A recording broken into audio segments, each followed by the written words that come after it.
नमस्कार। सहारा हरियाणा के आज के बुलेटिन को लेकर मैं अलका कथोरिया आपके साथ हूं।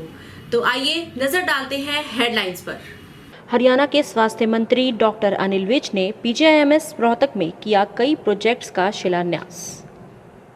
भावी पीढ़ियों के अच्छे स्वास्थ्य और सुरक्षित भविष्य के लिए प्राकृतिक संतुलन और पर्यावरण संरक्षण है हम सबकी जिम्मेदारी, कहा कर्नल टेकचंद दहिया ने।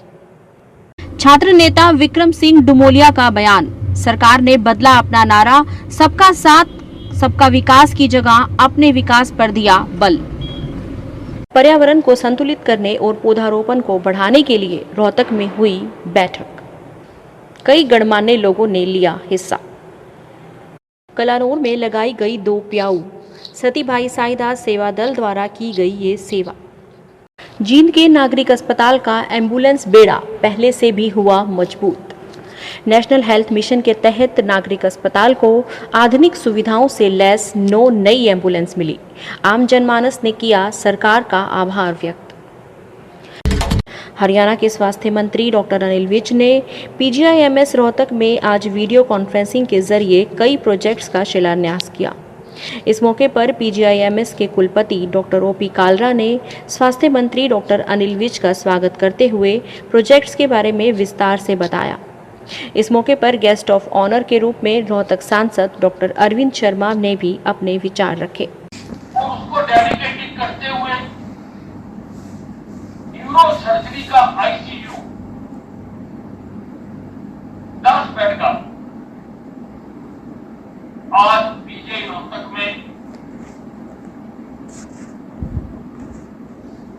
आरंभ किया जाना है और डायलिसिस के लिए मैं सोचा करता था कि लोगों को डायलिसिस के लिए बहुत दिक्कत आती है, लोगों को हरियाणा से बाहर जाना पड़ता है। डायलिसिस के खर्चे के अलावा लाने ले जाने का मरीज को खर्चा भी बहुत आता है। इसको देखते हुए लगभग हर जिले में तो हम हीमोडायलिसिस की सर्विसेज दे रहे हैं।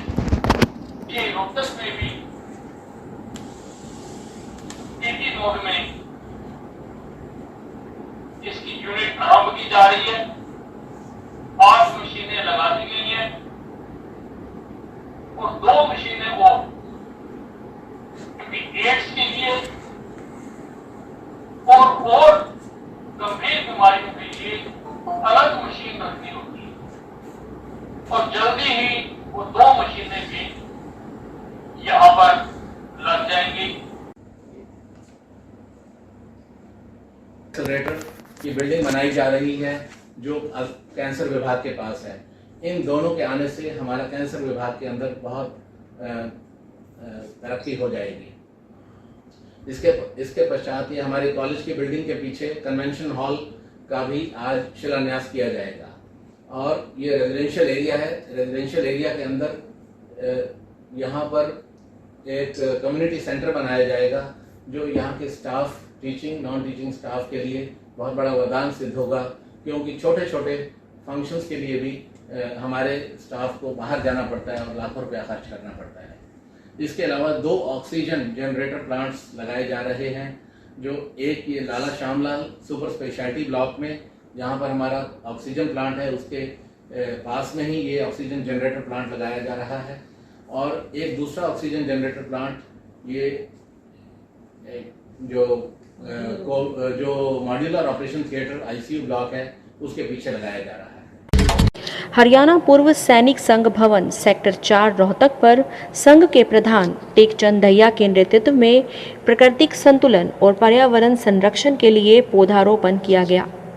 इस अवसर पर पौधारोपण के साथ साथ कर्नल टेकचंद दहिया ने उपस्थित सभी पूर्व सैनिकों को एक पौधा वितरित भी किया और उनको उपयुक्त स्थान पर लगाकर उसकी देखभाल करने की बात कही।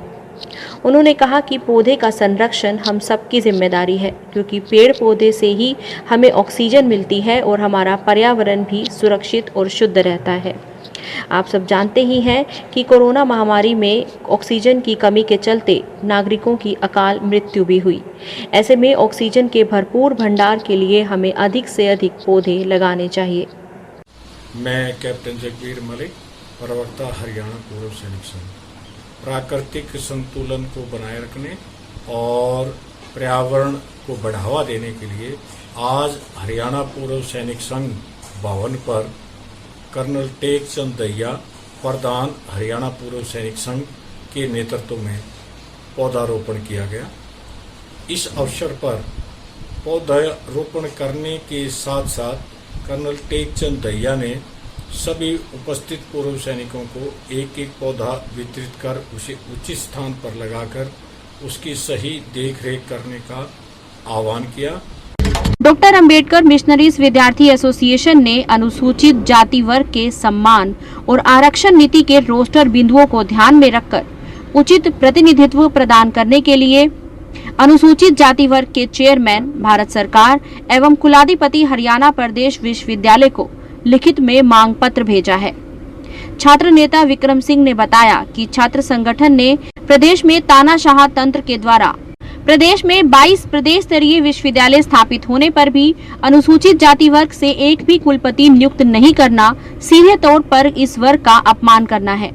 प्रदेश के मुख्यमंत्री मनोहर लाल के जाति विशेष के लगभग 8 से 9 कुलपति और कुल सचिव नियुक्त करके शिक्षण संस्थानों में जातिवाद इस टाइम चरम पर है।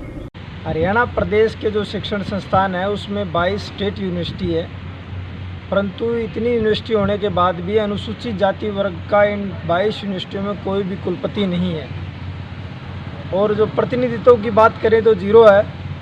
तो इन सभी मुद्दों को लेकर हमने सरकार को बार बार ज्ञापन दिए, मुख्यमंत्री को और उनके मंत्रियों को, और डाक के माध्यम से, प्रदर्शन के माध्यम से, आंदोलन के माध्यम से। तो देश के अंदर अनुसूचित जाति के अधिकारों की रक्षा के लिए भारत सरकार ने अनुसूचित जाति आयोग का गठन कर रखा है।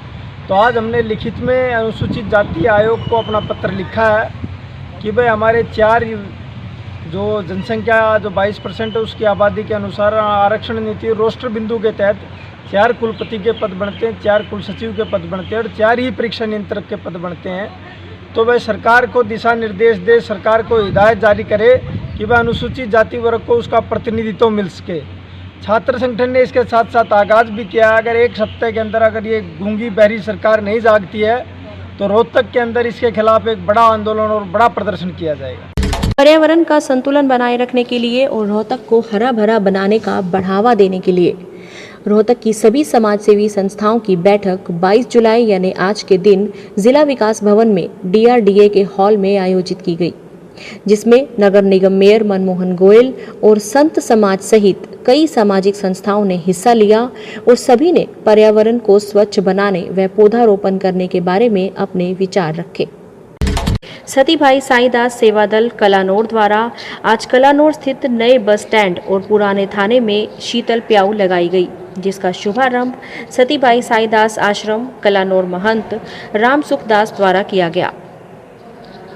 इस अवसर पर महंत ने कहा कि नर सेवा ही नारायण सेवा है और गर्मी के इस मौसम में किसी की प्यास को बुझाया जा सके, इससे बड़ा पुण्य का काम नहीं हो सकता। इसी को देखते हुए ये 2 प्याऊ लगाए गए हैं, जो न केवल आस पड़ोस बल्कि आने जाने वाले सभी राहगीरों के लिए उपयोगी सिद्ध होंगे। इस अवसर पर बंटी भटला, पवन आनंद, गुलशन दुआ आदि मौजूद रहे।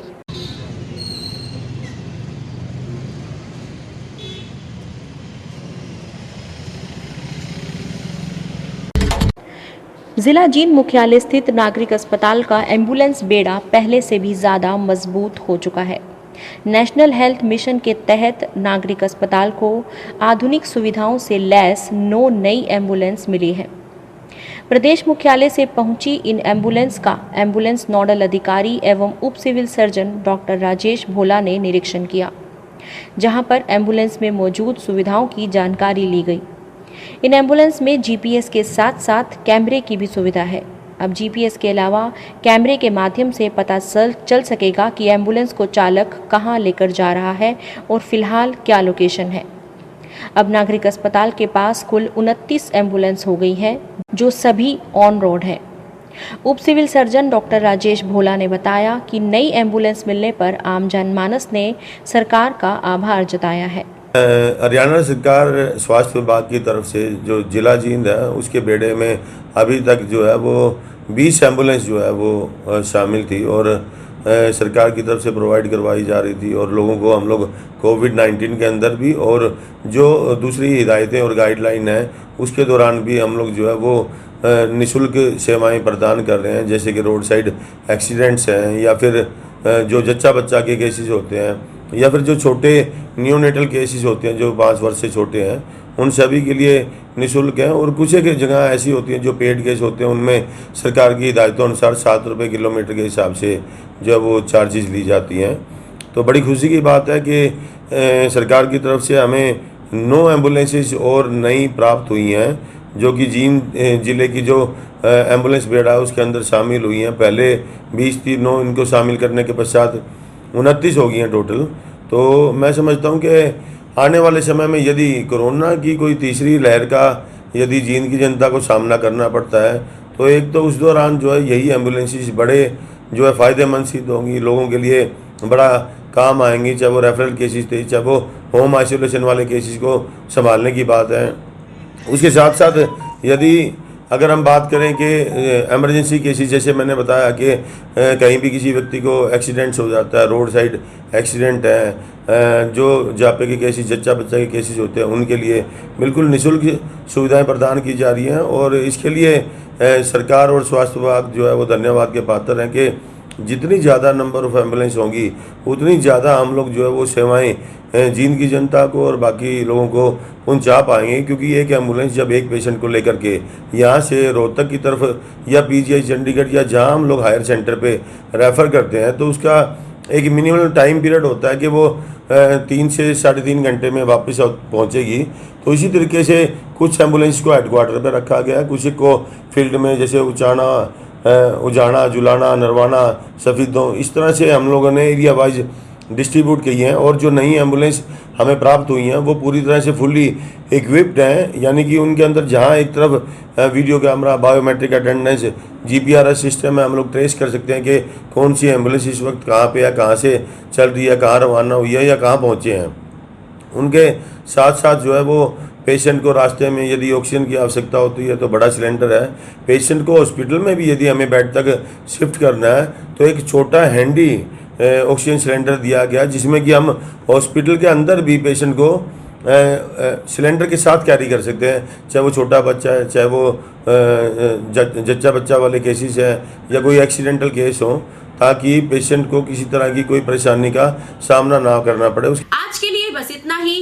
देश विदेश की और खबरों के लिए मिलते रहेंगे सहारा हरियाणा के इस न्यूज चैनल पर। तब तक के लिए नमस्कार।